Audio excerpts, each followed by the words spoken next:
But next year, January, going to the Philippines, and then after that, hopefully Vietnam, maybe Indonesia. 1 year ago. But yeah, around Christmas. That's right. That was. I was there when they were electing the mayors of Taipei and Taiwan. I'd like to welcome all of you here today. My name is Joseph Wong. I'm a professor in the Political Science Department here at the University of Toronto. This event today on the Taiwan presidential elections is being co-hosted, co-sponsored by the Asian Institute, Department of East Asian Studies here at U of T, as well as political science. As you are all well aware, these last elections represent a particularly important moment in Taiwan, as well a particularly important moment with implications that I think are quite far-reaching in terms of international relations, particularly with respect to the triangular relationship of Taiwan, PRC, and primarily the United States, although also in some regards Canada as well. And it's also an extremely important moment in terms of the future of democracy in Asia. I was in Taiwan during the elections, after which time I then went to South Korea for a conference, the other presidency in crisis, and there was a tremendous amount of talk about the future of democracy in Asia. In fact, South Koreans are very pleased about what happened in Taiwan because it's taken a lot of media attention away from their own impeachment crisis. We're very fortunate today to have a panel of speakers, and I'll just briefly introduce them to you. To my far left is Michael Stainton from the York Center for Asian Research and a specialist in Taiwan politics. Bernie Frolick, who is Professor Emeritus at York University and visiting scholar here at the Munk Center at the University of Toronto. To my right, Victor Falkenheim, who is a faculty member in the Department of East Asian Studies as well as in political science. Both Bernie and Victor are experts in Chinese politics. The format of today's roundtable is really quite simple. What we're going to do is each of us is going to speak for about 10 minutes to sort of lay out some of the key issues that we think have emerged out of the presidential elections in Taiwan. But what we want is we would like to have a larger discussion. So we're really thinking of ourselves as the vehicle for laying out these issues and then opening it up to the floor. And what we'll do is we'll take questions and comments in groups, and then the panel can respond to them as they see fit. So I'm going to go first, and I'm really going to sort of give a lay of the land here, and then talk about these elections in the context of democratic consolidation. As you all know, on March 20th, we had the third elections for the presidency in Taiwan. As well that day, there was also an important referendum wherein two questions were asked to the Taiwanese people. The referendum failed. Only 45% of those able to vote participated in the referendum. According to the referendum law, you need a 50% voting turnout rate in order to reach a quorum. However, for those who did respond to the referendum question, about 85% agreed with both questions, one in terms of military defense and the other in terms of negotiations with China. With respect to the elections, this is a little bit more difficult. I guess in some respects it would have been better if we had this or held this event a little later on when the picture became a little clearer. The elections, as you well know, is still ongoing. This is what we know. On the day of the elections, we had an 80% voter turnout rate, which was, by at least Western standards, extremely high. The Pan-Blue camp, Chen Shui-bian, won 50.11% of the votes. So it's not 50 plus 1, it's really 50 plus 0.1 can get you the presidency. The Lian Song camp and the Pan-Blue camp took 49.89%, a difference of about 30,000 votes. There was actually, I remember I was at TVBS watching the exit poll and watching all of the polling, and there was actually a time when about 70% of polls reporting, and the difference was about 200 votes between the candidates. So this was extremely, extremely close. Thirdly, we also know that there are about 337,000 invalid ballots, which represents about 2.5%. The Liansong camp, of course, have now argued and are seeking a recount of the votes. They've launched two suits. One is to seek a recount of the votes, and one also to annul the election results. They've given a whole list of reasons, anywhere ranging between 4 and 11, depending on what newspaper you're reading. Their primary causes for concern, of course, are what they see to be the mysterious circumstances surrounding the assassination attempt on March 19th. I actually arrived in Taiwan on March 19th, and I took a nap at around 1 o'clock, and I woke up to the local news thinking, gosh, my Chinese has gotten quite bad. It says that Chen Shui-bian has been shot. Indeed, my Chinese wasn't bad, and he had been shot.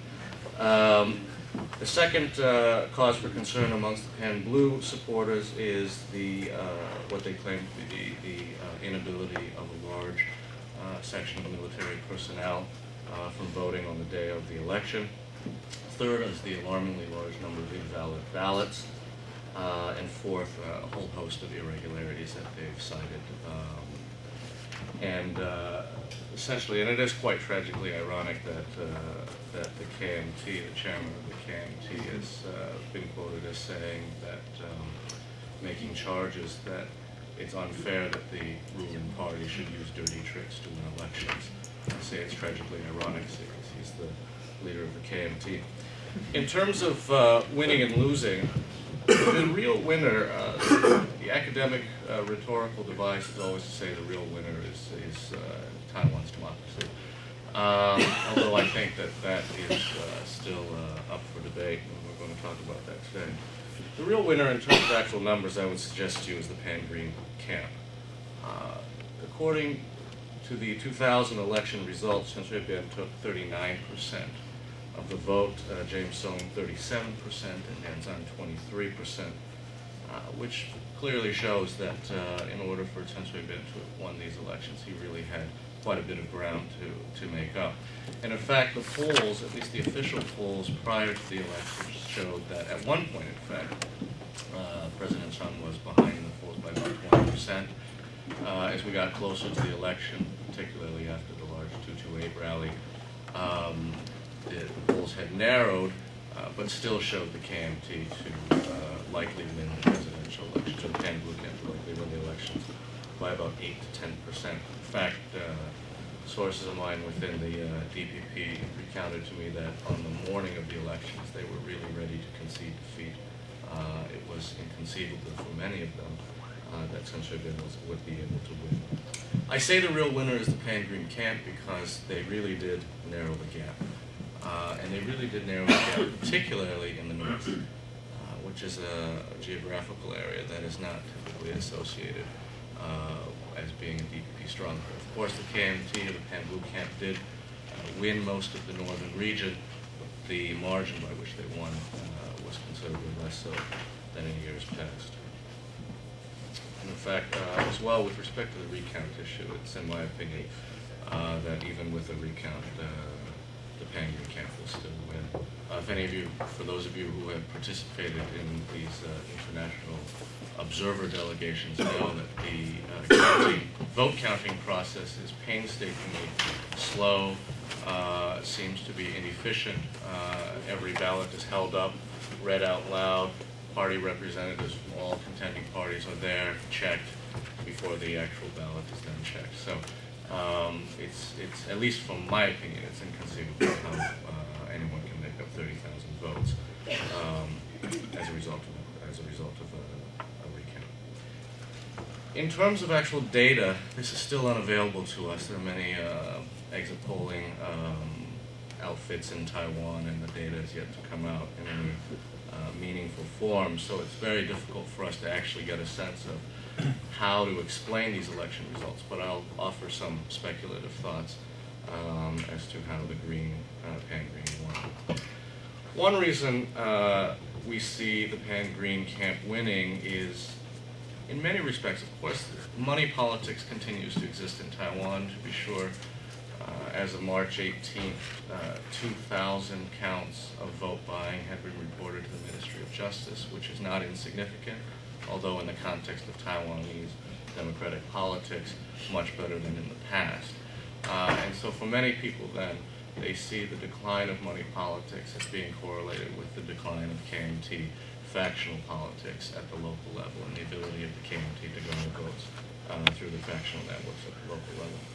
The second reason why it looks as though the Greens won was because of the large number of invalid ballots. It's believed that a significant portion of these invalid ballots would have gone to the Pan-Blue camp. Third is the referendum issue. Sources in the TPP tell me that really the referendum issue was used by the DPP in order to mobilize its base. That it was an election device, an election strategy to mobilize the Pan-Green base. And with the hopes of, and I think quite successfully as well, fragmenting the Pan-Blue. As we know, there was a tremendous amount of conflict within the Pan-Blue camp about the legality of the referendum itself. Song and Lien were quite clear in not taking a ballot. Ma Ying-jeou, who is believed to be the successor in terms of the KMT leadership, was much more secretive about this. So we can see that there's very little consensus within the KMT as to the legality of the referendum issue. Again, as a mobilizing device, it was extremely helpful to the Chen Shui-bian camp.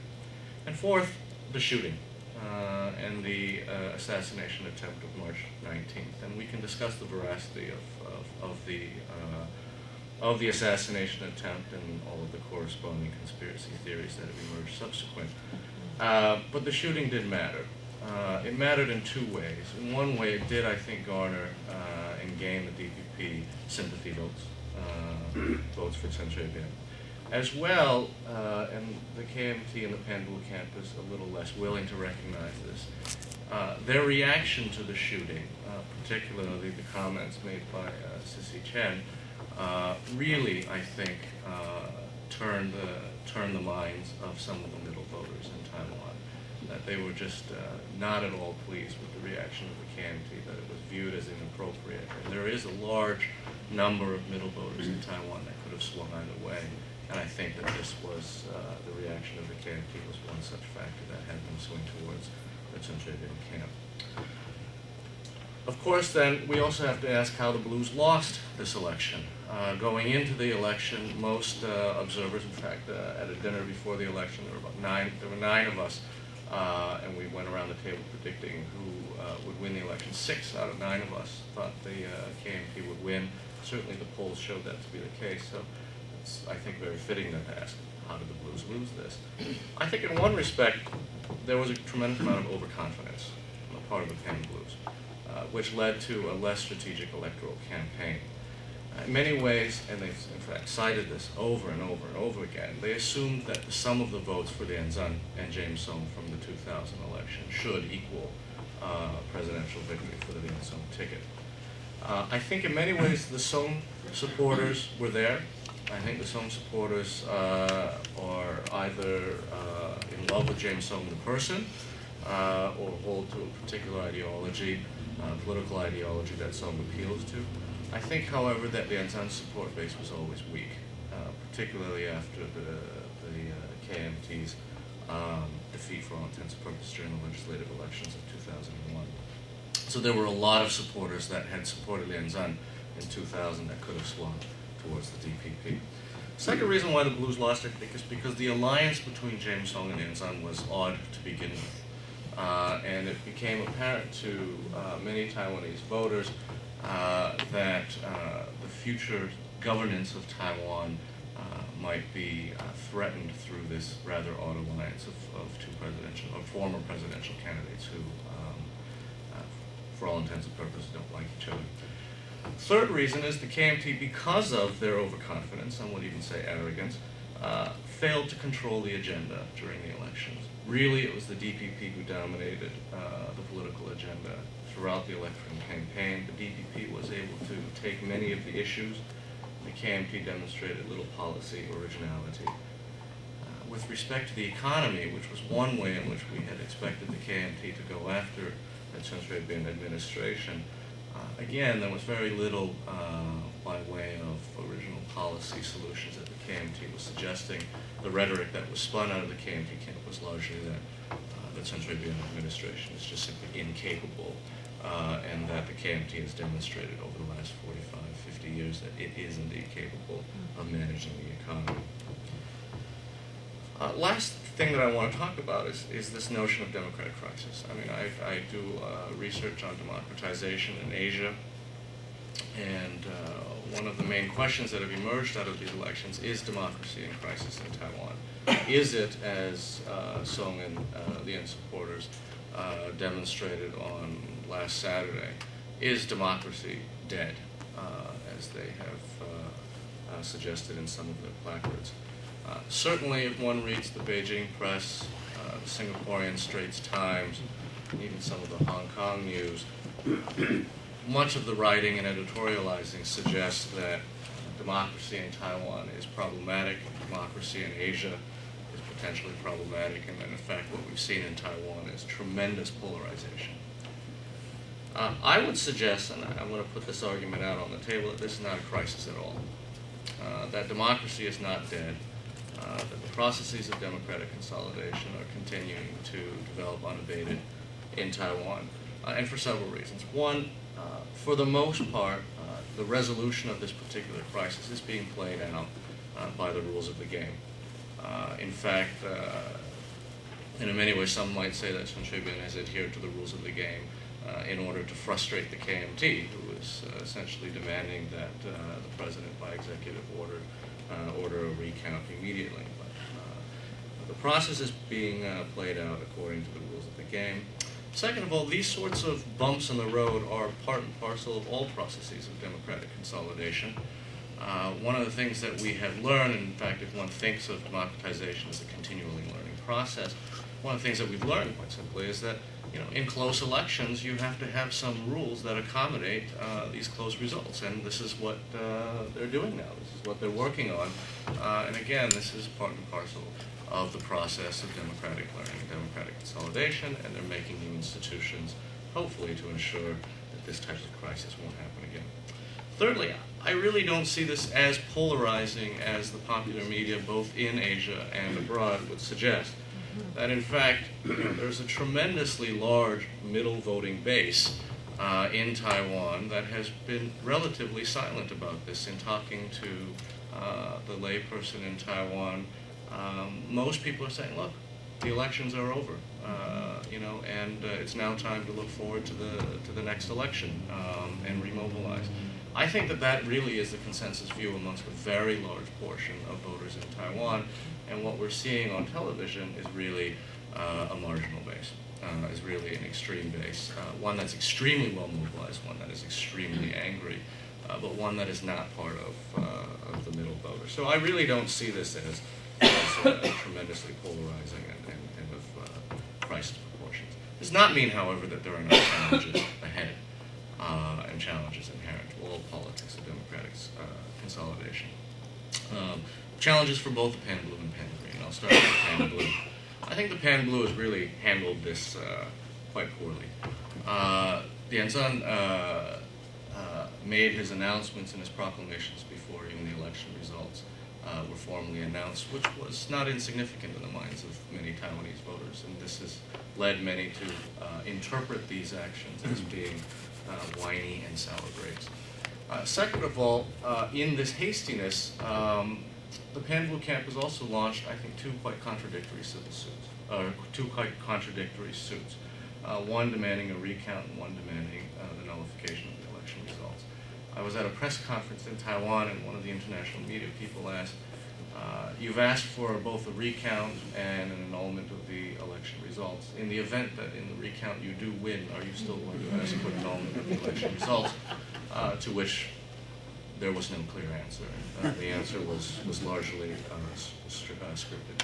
Thirdly, I think the KMT has really incited and mobilized the extremes. And as a result, in thinking about looking towards the future, they're really beginning to alienate the middle voter. There is word on the street that if elections were held again, that the Chen Shui-bian camp, the Pan Green camp, would actually win quite handily. They're losing a lot of support in the middle, and they're And lastly, I think they've put Ma Ying-jeou in a horrible, horrible position. Ma Ying-jeou is really viewed, and I think quite rightly, as the next leader of the KMT and the Pan-Blue camp, as both the mayor of Taipei right now and also vice chairman of the party. He's in an extremely tough position in terms of how he handles how he handled the protests. In fact, inciting some, whoops and hollers against him, which could not do anything good for the KMT. In my mind, the KMT, I think that any democracy requires strong political parties. The Pan-Blue camp must remain strong in order for this to be a vibrant democracy, and they really should be focused on the future legislative and elections in December. For the DPP, major challenges are ahead as well. The most important one, I think, is what does President Chen Shui-bian really think? And this is extremely important. In the first 2 years of his term, he came out with, I think, quite a moderate, pragmatic policy position. In the last 2 years of his first term, he came out with a much more aggressive position. It was interpreted by many that he took on this much more aggressive position in order to mobilize votes and to mobilize for the election and the referendum, leading many of us to suspect or to think that after having won the election, that he would kind of pull back on some of these issues, the most important of which, of course, is the Constitution that he wants to promulgate by 2008 and pass by referendum in 2006. I myself thought that this was something that he wouldn't be pushing any further. Word from on high, people who have spoken to Chen and who I've been able to needle information from, have said that no, he's actually quite resolute in pushing for this particular policy. And this may, of course, serve to polarize and exacerbate tensions across the strait. The most important thing, I think, however, for the DPP in understanding what Chen Shui-bian really thinks is that in the past, and my colleagues can correct me because I'm sure I'm wrong, but from what I understand, in the past, the triangular relationship between Beijing, Taipei, and Washington has largely been contingent upon the actions of Beijing and D.C. For the first time, however, it seems now that the actions of Taipei are going to matter. And in this regard, I think that greater transparency in terms of what Chen Shui-bian really thinks is absolutely crucial, because these signals that are being sent then across to D.C. and across the straits of the PRC, I think will matter. So let me just leave it at that, and we'll pass it on to Michael Staten to provide us with some comments. Gee, that was a long 2 minutes. I'm sorry. Joe's said a lot of things that I was going to say, so I'll drop them, but that's all right because we can get on to some more interesting things. I think Joe skirted around two of the most interesting things. You didn't say them explicitly, although they were all there, so I'll do that. The first thing is I think the reason that the election turned out the way it did, and it's not so much a matter of who won or who lost, but what the voting trends have been over the past 8 years, is that this election was about who loves Taiwan more. It was really an election about loving Taiwan. And of course, as Joe pointed out, that was the point of making the referendum the centerpiece of the election campaign, because the referendum essentially forced the blue camp to either say, well, either we love Taiwan or we don't, and so the blue camp basically had to say, well, just boycott it, don't vote on the referendum at all. So I'll pass these around. Myra brought these back from Taiwan. There's a wonderful piece of how could you fail to love Taiwan when the appeal comes in this form. And of course the other thing was the whole election was, as Joe correctly pointed out, the Green camp basically defined the terms of the election from the beginning, and the KMT never did have a chance of seeing the issue. Was basically defined in terms of is it Taiwan or China? So even here, they make a nice thing. Taiwan is on the right, and all your votes should be on the right of the ballot. And the alternative, you know what the alternative is here. So and a little thing telling people how to vote, the complicated procedure with the referendum, and of course just to make the point, the alternative was here on the other side too.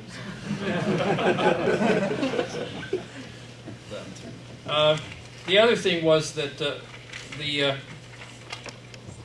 Love Taiwan was also means redefining what Taiwan is, and I think we tend to forget that just 11 years ago, the KMT under Li Danghui at that time had begun to say, well, the Republic of China is a sovereign country, and this was the beginning of the so-called Guodu.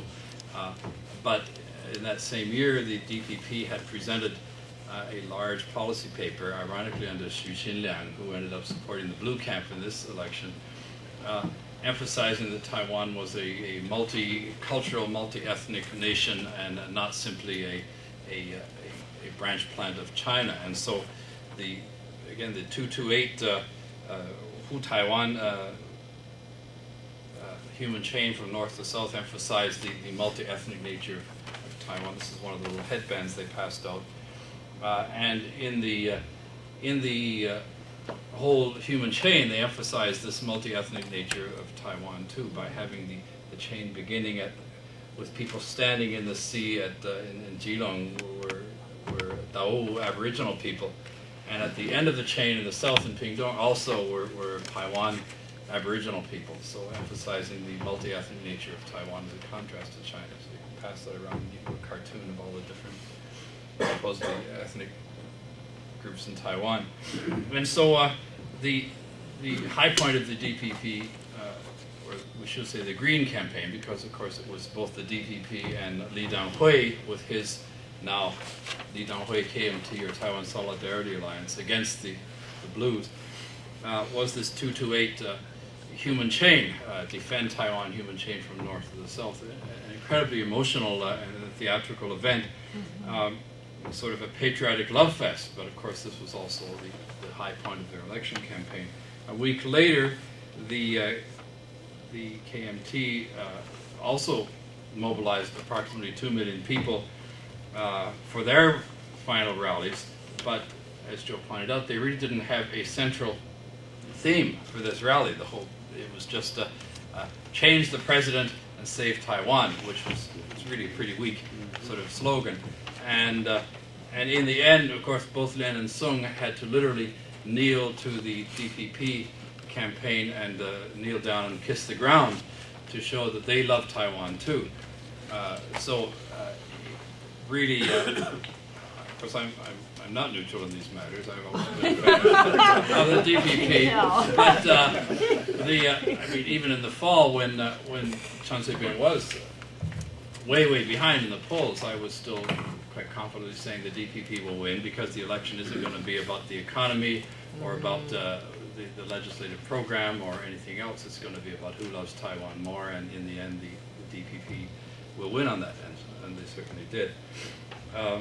The high voting rate in Taiwan, 76% in '96, 82% in 2000, and 80% in 2004.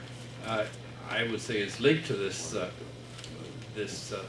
fact that elections are essentially an expression of love for Taiwan. Interestingly enough, the lowest turnout in the election in Taiwan in terms of percentage was in the part of the Republic of China which is not Taiwan. On Jinmen and Matsu, the voter turnout was only 64%. Now you could say part of that is due to the remoteness of the islands and people not going back to vote. Nonetheless, the opposite is also true. Where was the highest turnout? 84% in the two townships which were Abian country, Chaotou and in Kaohsiung County, and Mado, both of which were historically the site of a number of very significant anti-KMT incidents dating back to the 1940s, when the KMT arrested an entire high school class in Mado and threw them under Green Island for 40 years. So 84% in Abian County voted, 64% in Chinese country in Jinmen and Matsu.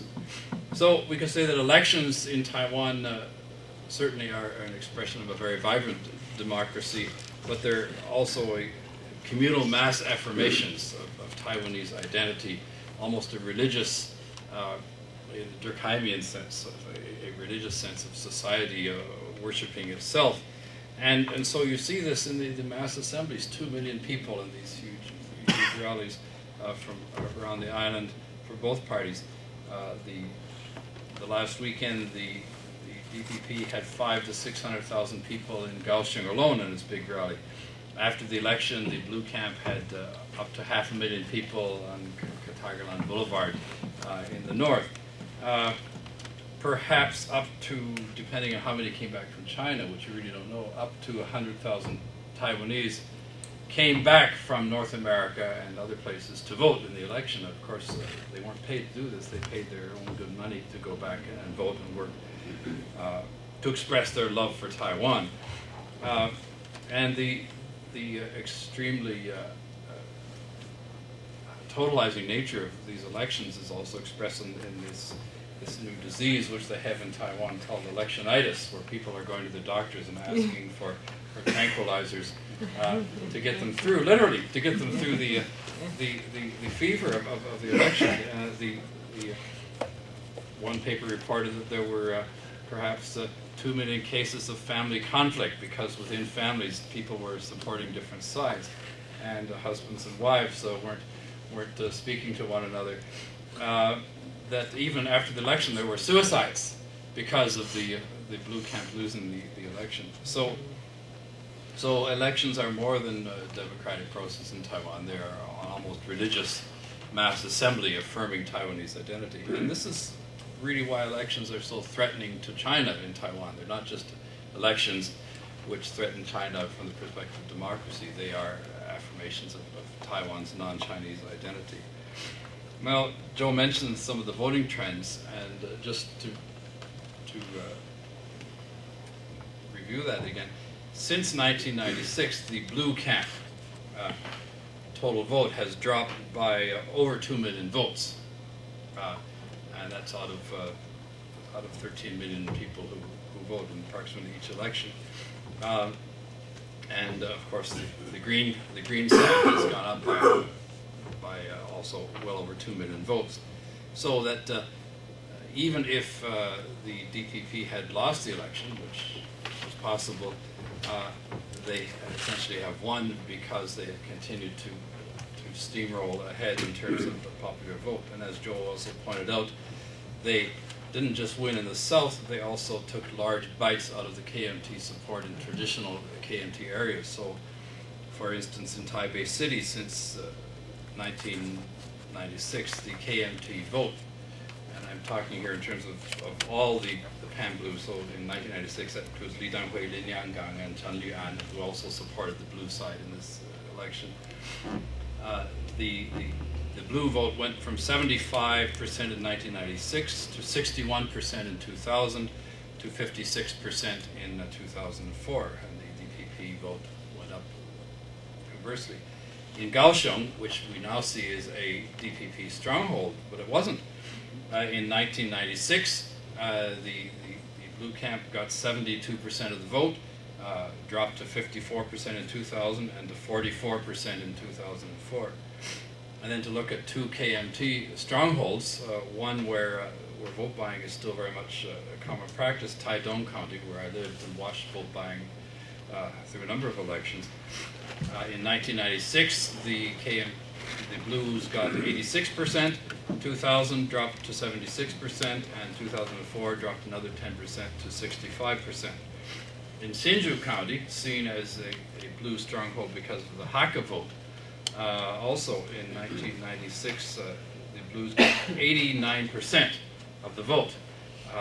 In 2000, it dropped to 72%, and in 2004, it's dropped to 64%. Even in what I really specialize in Taiwan politics is Aboriginal politics, this little 2% minority. In fact, in looking at the election results, both in terms of turnout and the distribution of the vote, as well as my own fieldwork and experience in Taiwan over the years, I could say that the KMT is still actively practicing vote buying in Aboriginal rural communities. And that's because in a rural Aboriginal community, it's a low risk activity. You're not likely to get turned in as you would, say, in the Taiwanese community, because the frontline vote buyers are your neighbors, your friends, and your relatives in these small communities. So you're not going to turn them in, because everybody in the community I watched the elections in 1998, everybody said, well, you know, these elections, once they're passed, we're still all going to have to live together in this community, so let's not ruin the Heqi, or a village, over the election. So I actually accompanied one of the KMT guys that night when he was going around passing out the money, and I didn't turn him in either, because he was a nice guy and he was poor and he needed the money. So vote buying in a number of poor Aboriginal townships clearly went on a large scale, because the KMT was still getting things like 93, 92, 91% of the vote in some of these small rural and poor townships. Nonetheless, even within the Aboriginal vote, the average KMT vote, the average DPP vote, which was 13% in 2000, in the north, in Aboriginal townships in the north of Taiwan, has gone up to 20%. Even in the east coast, which is the worst area of Taiwan in terms of vote buying, the DPP vote in Aboriginal townships was 8% in 2000, and it's crawled up to 12% in 2004. So the Greens win the elections, and I assume they'll continue to win elections. And so I wanted to point out some amazing facts about the referendum, because the referendum was a big thing in this election. Indeed, the referendum was a way of mobilizing voters, and it apparently was successful even more than the DPP had anticipated, despite the call for a boycott by much of the blue camp, because 620,000 more people voted in the referendum than actually voted for Chen Shui-bian, which means a lot of KMT or blue supporters decided to vote for the referendum. We assumed that a lot of the no votes would be blue supporters, but in fact, in the referendum number 1, there were still 30,000 more voters who voted yes in the referendum than voted for Chen Shui-bian, even in things like Tainan County, his own home territory, which shows that a lot of the so-called Bantu Pai, the Taiwan KMT people, for instance, represented by Wang Jinping, voted in the referendum and voted yes on these questions. The other interesting thing about the referendum, which I find to be a bit of a mystery, was 250,000 less people voted on the second question than on the first question, even though, as you see, the ballot there was pretty, just tick off 1, 2. Was this because the first question was something which people with the Taiwan consciousness could pretty much all agree on? Yes, we need to increase national defense spending against China. Whereas the second question could go either way. Well, do you authorize the government to have talks with China? Perhaps a lot of very patriotic Taiwanese would say, no, we don't want to talk with China at all. And so they just didn't bother to vote in the second referendum. I don't know. But it's a bit of a mystery. Why would 250,000 people less vote on referendum question number 2 than voted on question number 1? Now, also on the referendum, again, Jinmen and Matsu were the exception.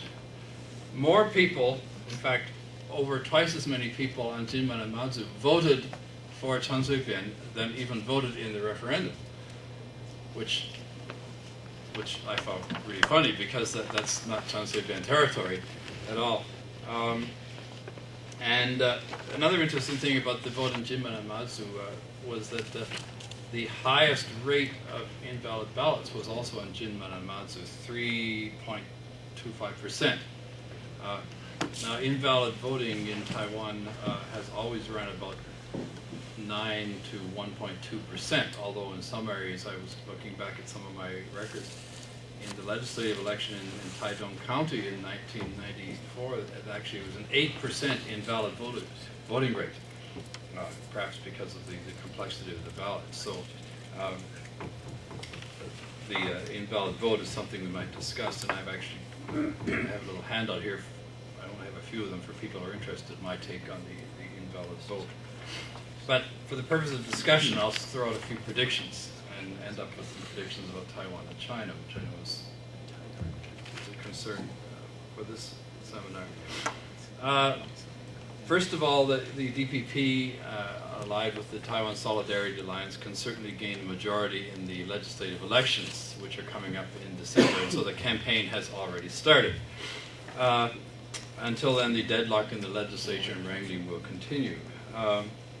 And of course, one reason is because the Blue Camp cannot run a joint campaign for the legislature.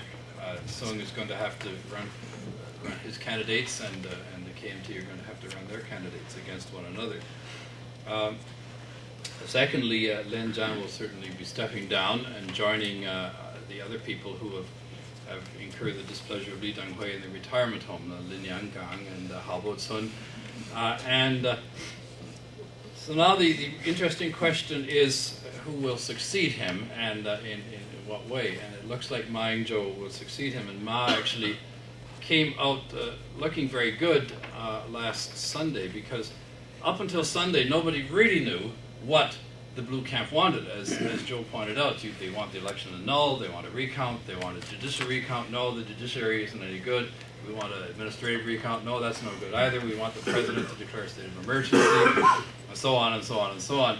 And it was only Sunday afternoon that Ma Ying-jeou finally brought this mass demonstration to a close by, for the first time, very clearly and unequivocally announcing we have two demands. One, we want a complete recount. Secondly, we want a full investigation of the shooting incident. And third, we will accept the result of a recount, which was one of Chen's demands for agreeing to a recount, which would mean that they could have a judicial recount without having to go through a long court case. And it was Ma then who announced, everybody should go home, and basically everybody except 300 diehards did go home at the end of the day. So the big question now is, what is Sung's strategy? Basically, Sung and Ma are both essentially mainlanders.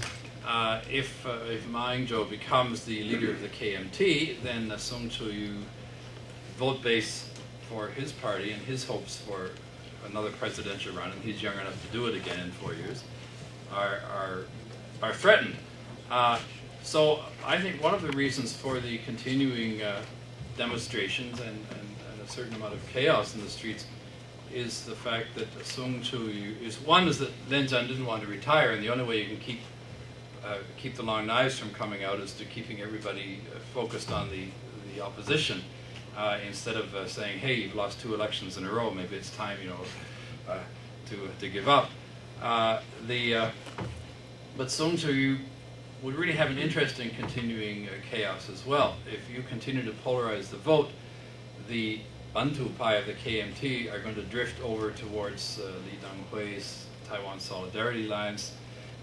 Other hardliners are going to decide that the KMT really doesn't have the guts to stand up and fight the way they need to fight, and so they're going to drift over to Sung Chu. So is Sung's policy going to be to try to unite the right under his leadership and try to unite both parties under him? Or is it going to be to try to bleed the KMT to death by continuing to create a certain amount of chaos on the streets, which keeps everybody worked up and keeps everybody angry and eventually polarizes things so that the KMT itself continues to bleed members in both directions? So that's the real story to watch, I think. On the post-election dispute, I agree with Joe. The recount will confirm that Chen has won the election. If the shooting case is solved, and it may not be, after all, other political shootings in Taiwan have not been solved either over 20 years, I predict it will be linked to the gambling rings, the criminal gangs who are running huge gambling operations on the outcome of the election.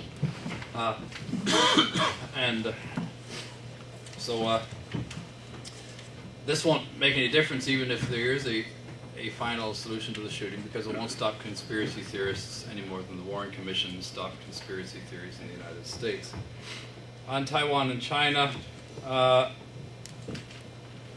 did China really want the Blues to win the election? essentially there is no difference between Chen Shui-bian's position and Lin Jian's position. Lin Jian also said, the ROC is an independent sovereign country. We will never talk with China except on the basis of equality. Unacceptable to China. Lin also said, oh, we want a new constitution too, and in fact even said that Chen's proposal was actually was 无聊, was meaningless, and we'll even have a better new constitution. So China might have improved atmospherics for a few months with a blue administration, but essentially the fundamentals are no different with the KMT in power than they would be with the DPP in power. And does China perhaps prefer to have a DPP regime because that means that Taiwan would be seen more of a naughty child, and China can have more chance of dividing the United States from Taiwan? So I'll leave it with that question. Okay, I'll address that last point shortly. I'm not sure I quite agree with it, but about China's position on the blues. But thank you very much. My task here is to talk about the other participants in the Taiwan election. That is China and the United States and Canada. That's what I was tasked to do. So I don't know where Canada yet fits in, but let's talk about the China and the United States. I think the election was all about China. I mean, I think that seems to be the way the election moved. And of course, we thought there'd be other issues, the economy, the management of the state by the DPP, criticism of that, its capacity to govern. In the process, what you get is an affirmation of Taiwan nationalism, suddenly emerged in this election very clearly as a key factor. And we have a reaffirmation, I think, if we agree with Joe's analysis, that of the democratic process and the institutionalization of democracy in Taiwan, if things proceed the way they seem to be on course now. I think it's all about China, and let me just run through China's position very quickly, what little we can glean from this, and then look at the American position, and then throw it open later for discussion. I think the Chinese position was we're going to wait for the election. This has already been for some time. If you notice, their position on Taiwan has been fairly muted the last couple of years, particularly in policy statements and documents. They haven't been pushing the button. They haven't been concerned, at least the rhetoric hasn't escalated to the extent that Chen Shui-bian's rhetoric escalated on independence. In visits to China and talking with Chinese scholars and some officials who don't really want to talk about Taiwan anyway, the Pan Blue, they assumed the Pan Blue would win.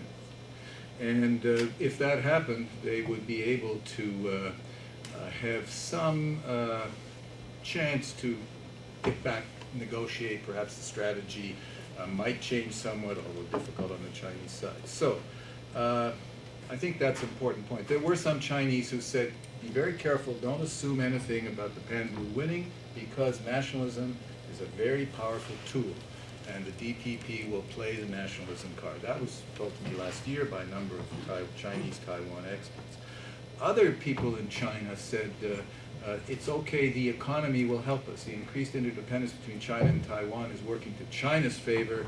It's going to make it easier for people to support us because it's in Taiwan's interest to develop closer links with China. This is a positive aspect.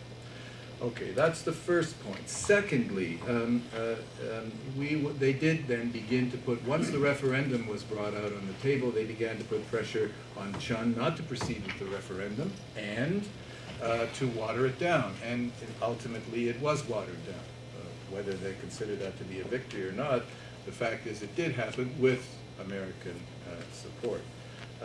The third, to remind Taiwan that China will not accept Taiwanese independence, and it will not renounce the use of force in order to maintain the position that Taiwan is part of China, and to compromise China's sovereignty. That remained constant, but it wasn't done in a shrill way or in an excitable way. It was just there regularly, drip, drip, drip. It was always there. The fourth is that they will provide quiet support to the Pan Blues. And they did it in such a way that they wouldn't be seen as being compromised in the election. For example, apparently the Pan Blue had an office, the KMT had an office in Shanghai during the election where they could help mobilize between 500,000 and, well, at least 500,000 around Shanghai and maybe 1.5 million in China, mobilize as many of those who could get back to China to vote, because you can't vote from the Taiwan election from outside China.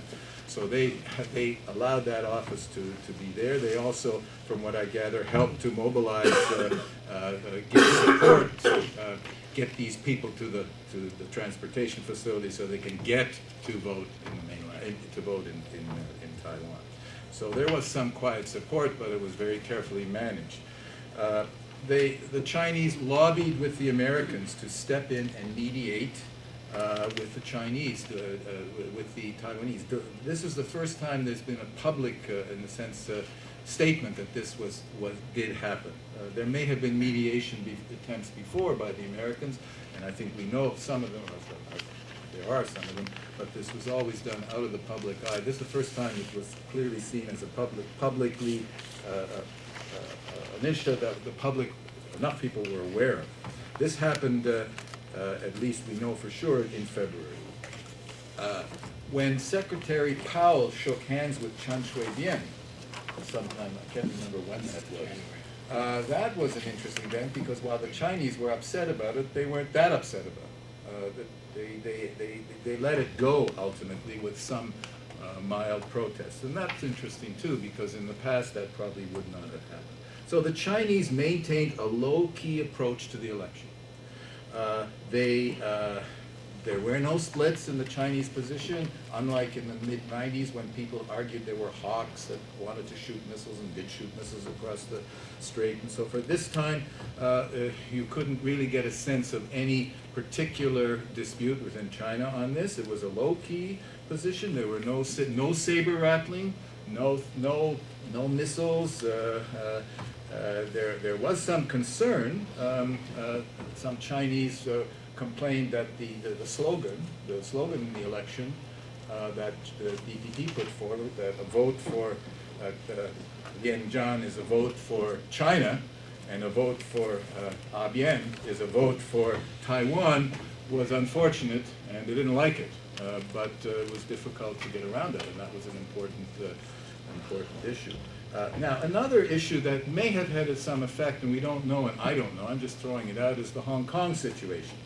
The Chinese, it's a problem for China when 500,000 people demonstrate against the policies of the Chinese government, as of last summer, when other organized groups move to confront the Chinese government, they can deal with it more directly, such as Falun Gong and so forth. In this case, they've been trying to manage the Hong Kong situation a little more cautiously within the one country, two systems solution. In part, I think, because of this election, they sort of held off, moving more strongly to try to control the push for democracy in Hong Kong, but they want to do it quietly because they didn't want to jeopardize the election, the perception that look what the Chinese do, look what the PRC does in Hong Kong. This is more reason to not to vote to be with China. And I think perhaps I have to wait and see. Even with the Dalai Lama's recent statements and visits coming up, Chinese position had been relatively muted again, so there wouldn't be any place to criticize China. China has its own agendas, its own problems, and as I said, I think it was waiting to see what would happen at the time of the election. Now, since the election, they've been restrained. There was a delayed reaction. Then there was satisfaction, small consolation that the referendum hadn't passed. They said, oh, that's good.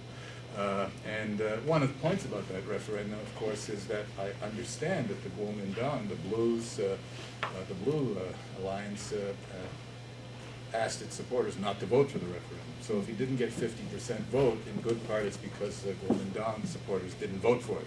As you pointed out, 85% voted for it. So if they hadn't done that, it would have passed very strongly. But in any case, the Chinese then raised the question, as these demonstrations began the last week or so, about turmoil, Luan, the problem of turmoil in China, in Taiwan, and came back to a position saying that in a sense, there are two ways that China could intervene in Taiwan. One, if it declared independence unilaterally and threatened Chinese sovereignty, and two, if the Chinese people living in Taiwan suddenly the whole system broke down and there was turmoil and people wound up fighting and killing each other, China would have the right to intervene. So that maybe got somebody nervous, or maybe not. In any case, that was something that I hadn't really myself thought about, but it came up in the press the last few days. Generally, though, the Chinese position has been low-key, and I think the point is the Chinese are trying to figure out now where can they draw the latest line in the sand? Where do they draw a line? How much further can the PRC be pushed before it has to do something for the credibility of its own policies? This is a problem. So I think that to sort of summarize the position, they're cautious. They're waiting for the recount. They want to see whether Chun has any real wish to negotiate or to get into a dialogue with the PRC, as he has suggested, although he's also suggested after the election he's all for independence. As one of you said, nobody knows what's inside Chen Shui-bian's head, and what is he driven? And is he driven by the extreme elements, in fact, in the VTP? The Chinese have to figure this out, PRC as well, because they can't get a sense of exactly where the Taiwanese will go. The Chinese also have to deal with the Hong Kong crisis and see how that will relate to Taiwan, and they also have to look at the U.S. position, whether it's going to change or not. So let's talk about the U.S. position. It's not as strongly committed to Taiwan as it was in the past. I think that's important. The Americans have a commitment to defend Taiwan. If it is attacked, they claim that commitment has been maintained. But it was very clearly stated that Chun cannot make a unilateral declaration of independence, and that the Americans prefer the status quo. That was done this past fall. They were not very pleased with the referendum, lukewarm towards it, and actually the Americans encouraged the Chinese to soften it, to water it down. The U.S. is split, I think, in Washington on its strategy at this point towards Taiwan and how to deal with China. Because while the hardliners or the pro-Taiwan position prevails among the neoconservatives, on the other hand, they've got a whole other agenda which suggests that nobody wants to rock the boat at this point, and they don't want to be pushed into a confrontation with China. Normally, we're much more aggressive in support of Taiwan's policies. Now, they don't want to jeopardize the American-China relationship, which Powell said last September are at the best level that they've been in 30 years. And of course, all that has to do with Iraq, North Korea, the war on terrorism, the trade-offs that have been made between the Americans and the Chinese to stay out of each other's backyards in order to help the Americans. Whether the Americans still need Chinese support. They need them in a number of areas. And therefore, it may well be that there's some question about how far America will go to the wall in support of Taiwan. Do the Americans want another front in an election year? I mean, there's always that. They've got enough trouble where they've committed their troops. So they did send 6 B-52s to Guam just after the election. So those of you who are military specialists, whether that's significant or not, you can decide. They took some time in recognizing Chen Shui-bian's election. They withheld judgment until they decided that finally the White House did approve, or did send congratulations. They are very, of course, eager to show support for Taiwan's democratic process. And they will support the recount. So the final 2 points that we should keep in mind, it's a U.S. election year. And therefore, you can't always think rationally about what kind of policy is going to take place here and how. And you don't know what's happening in terms of the other areas where Americans are committed. And secondly, Taiwan cannot, in the end, exist as an autonomous state without U.S. support, as far as I can see, in its confrontation with China. And those are 2 major problems. I would say one thing about the Chinese position, which I forgot to mention, the PRC position. There's another election coming up in December, right, for the UN. It's possible that the China PRC will say, well, let's give it one more try. Let's just wait until that election to see whether there will be the DPP will win completely and take over full control of the government or not. It's possible. The Canadian position, it won't take long. First, we are a non-player here, no matter how we pretend otherwise, certainly in cross-strait relations. We have nothing much to say here, and despite our substantial commitment to both the PRC and even to Taiwan, where we have a major commitment with our economic and cultural office and so forth, we strongly support a democratizing regime, and I think most of us are happy to see this, and I think that's been one of the main areas where some people would like to see Canadian policy towards Taiwan changing. How could you not support a democracy that is struggling so valiantly to emerge out of this cocoon and become something? And I think that's important. But we will, as far as I can see, and I've talked to our officials recently, we will maintain the one China policy. We're not changing it. And I think that's going to be our reason why we can't ultimately be a major player here. I think there's also puzzlement as to why there's been so little coverage of this whole event, the election and its aftermath, in the Western media, in the Canadian